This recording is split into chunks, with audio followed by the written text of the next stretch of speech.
যে সবাই শোনো, যে এই ম্যানহোলের ভেতরে ঢুকে ময়লা পরিষ্কার করে দেবে তাকে আমি 20,000 টাকা দেবো।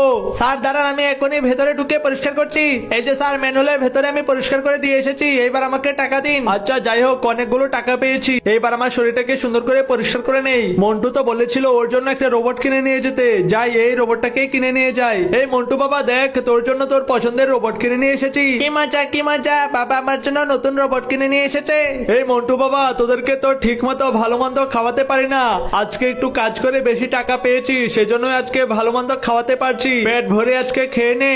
আরে ওই ম্যানহোলের ভেতরে তুমি ওই দিন কিভাবে পরিষ্কার করেছো? আজকেই তো পানি জমে গিয়েছে, যাও আবারও গিয়ে ম্যানহোলের ভেতরটা পরিষ্কার করে দিয়ে আসো।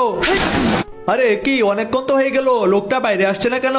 আমি বরং ওর পরিবারের লোককে খবর দেই। আরে বাবা, কাজ করতে গিয়ে তোমার কি হয়ে গেল?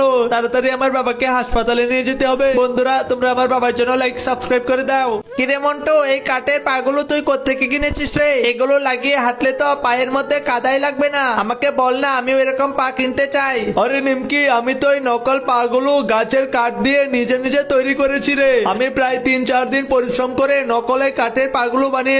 এখন আমি কষ্ট করে আর তোর জন্য এরকম পা বানাতে পারবো না। আচ্ছা ঠিক আছে, তোর আর বানাতে হবে না। দেখিস, আমি নিজে নিজেই তোর থেকে ভালো করে নকল পা বানিয়ে নিয়ে আসবো। আমার কাছে তো কাঠ নেই, কিন্তু এই খেলনাগুলো রয়েছে। আমি এই প্লাস্টিকের খেলনাগুলো দিয়ে আমার জন্য নকল পা তৈরি করে নেই। এই মন্টু দেখ, আমি তো প্লাস্টিকের খেলনা দিয়ে নকল পা তৈরি করেছি। এখন তো আমার পায়ের মধ্যেও কোনো কাদা লাগছে না।